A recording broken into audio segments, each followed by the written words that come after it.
What's up guys, Sonofaboomer here. Today we are talking about why the 1911 is still a great gun today. Let's get to it.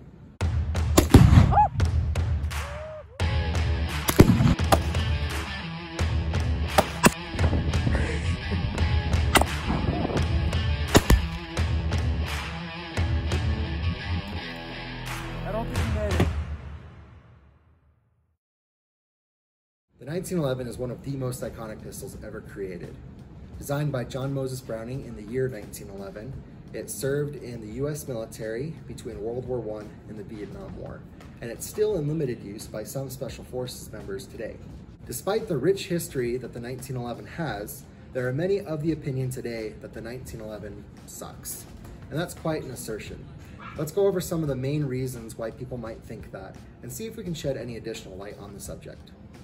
Claim number one, the 1911 is unreliable. Now that complaint comes from a couple different factors. The first being that 1911 does not designate a specific gun made by a specific manufacturer. The 1911 name is given to the design by John Moses Browning, and it's made by a lot of different companies today, not just by Browning. As a result, not all 1911s are created equally. Originally, the gun was designed to be hand-fitted together, but with modern machining techniques, many cheaper companies tend to make 1911s without hand-fitting it together and just straight off the machine, throw it together, it's ready to go. So there's not as much care put into it today for many companies as it was a long time ago. Now, mid to high tier 1911s are often still hand-fitted, and those companies take great pride in making sure their guns run well. And so it's important that when you're looking for a 1911 that you make sure that you're getting it from a reliable manufacturer. The second reason some people might take issue with the reliability of the 1911 is the fact that it uses a hammer-fired system. Now, modern day pistols often use a striker-fired system. However, hammer-fired systems are still very reliable. They do come with a couple caveats. Number one, it's a lot easier for you to catch your hammer on your clothing and such when you're drawing. The other thing that you can have an issue with is that on the 1911, there's not really a decocking mechanism, at least on most 1911s that I've seen. And so it's very easy to have a misfire if you've got that hammer pulled back and you're trying to pull the trigger, hold the beaver tail, and hold the hammer back while you're slowly letting that off. If you're not careful, you can have a misfire. And so both of those, while user-induced malfunctions, would be something to take note of. All in all, however, if you do your research and you find a good and reliable one and you understand the shortcomings that it has, it's still a very reliable platform. In front of me currently is a Rock Island Armory 1911’S A1. It has run flawlessly since I have had it. I've only got about 500 rounds through it, which isn't a ton. However, it is a good baseline, I feel like, when saying that I have had zero malfunctions with it. So, and this isn't even a top tier gun like I was talking about. This is a base gun where they just threw the parts together. There wasn't a whole bunch of hand fitting and messing with the parts. So, complaint number two, they're heavy and bulky. Now 1911s are steel framed, and as a result, they are a lot heavier than most modern guns, which typically use polymer frames. A full-size 1911 like this probably wouldn't be my first choice for concealed carry. However, it can be done with the right clothing. That being said, you don't have to use a full-size 1911. There are plenty of manufacturers out there that make smaller 1911s. A good friend of mine actually uses a Kimber Ultra Carry for his everyday carry, and it has run flawlessly for him. It's been reliable, accurate, and it's very concealable. And besides the Kimber Ultra Carry, there are plenty of other options for concealable 1911s out there. Now, even still, this gun still has a steel frame, and that's gonna cause it to be heavier than most guns its size. However, that does add a couple benefits depending on your preferences. A heavier gun can result in lighter recoil sometimes, as well as, depending on your preference, you might just like the heft of the gun because you think it's more balanced or it just feels better in your hands. That's all up to personal preference. Issue number three, the 1911 is expensive. 1911s are not going to be the cheapest guns at the store. As I stated before, they are all metal and they require, to make a good one, a lot of time and effort. And as a result, that's gonna drive the price up. You can find 1911s from $400 to $4,000. These things can get very expensive very quickly depending on the manufacturer. However, most of them that I see are typically between $700 and $1,200. That's a bit more than a standard Glock, but let's take a look at some of the other guns that would probably fall into a similar class, such as the SIG P320 and the Beretta 92FS. Both of these also served in the military. They're battle-worn pistols. The SIG P320, from what I can tell, starts around $650, and the Beretta 92FS starts around $650-ish. Now, I'm not saying you can't find them for cheaper than that, but most of the websites I've visited, that's their typical MSRP. That's not a whole lot less than a 1911. So I'll give it to the critics that the 1911 is a little bit more expensive, but maybe not as much more expensive than some people like to go on about. And besides that, as I stated before, there are cheaper options for 1911s that you can try.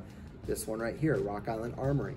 They typically have guns that run between $400 to $500 to $600, and they have better guns than that, but they start around $400. Issue number 4, capacity.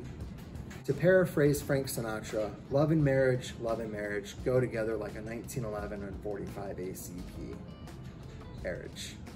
Now, many 1911 purists believe that the 1911 should only be chambered in 45 ACP and anything else is an abomination.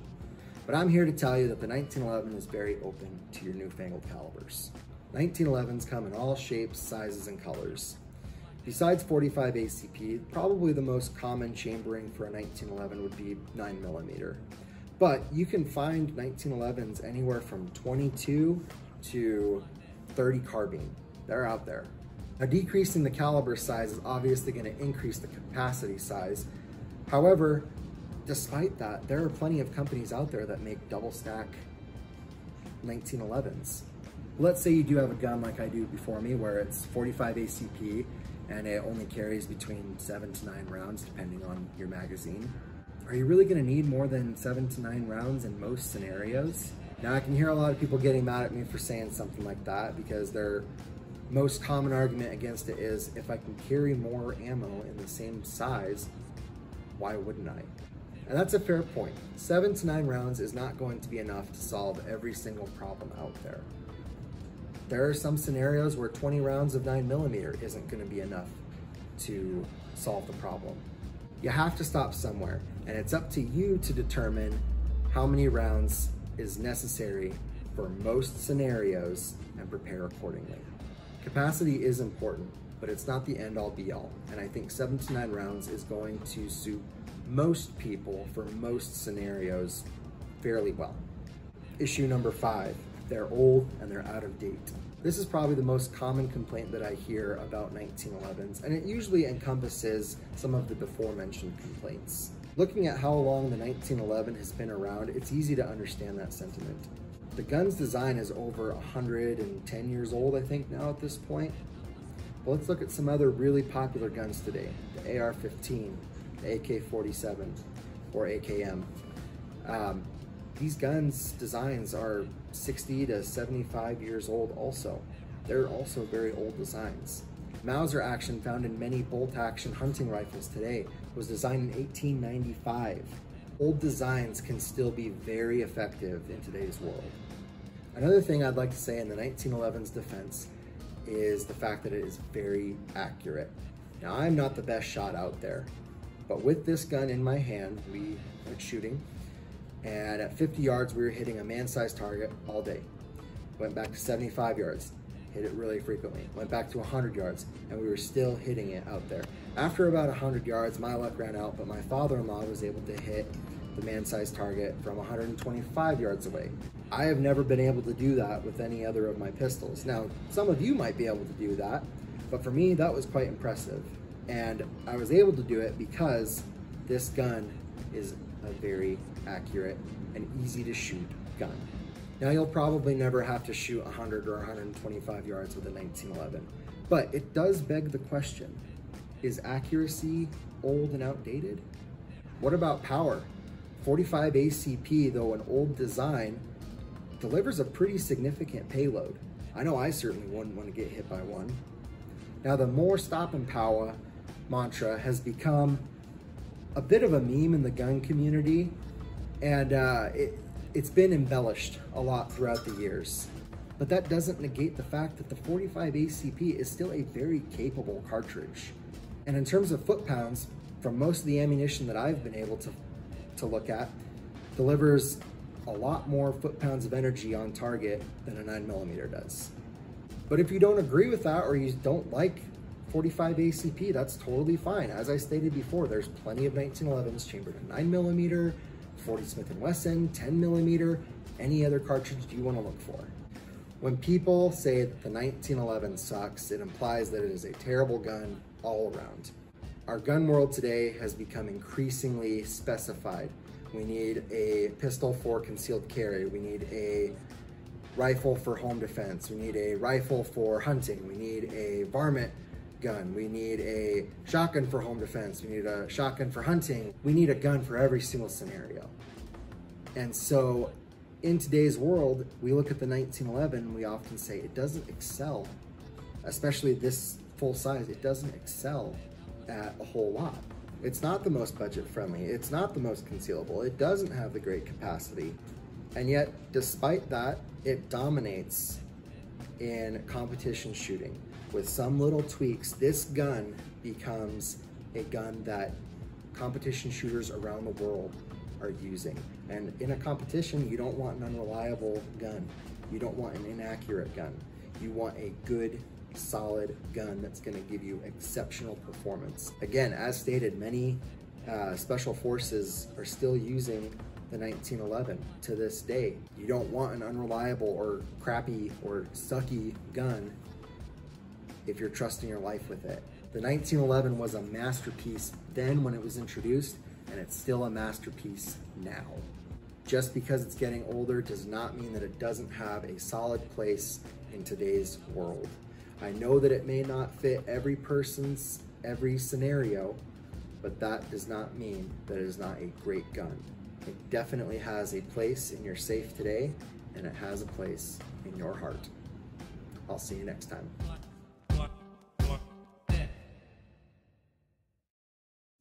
You want a gun for concealed carry, you want a gun for open carry, you want a rifle for, oh gosh.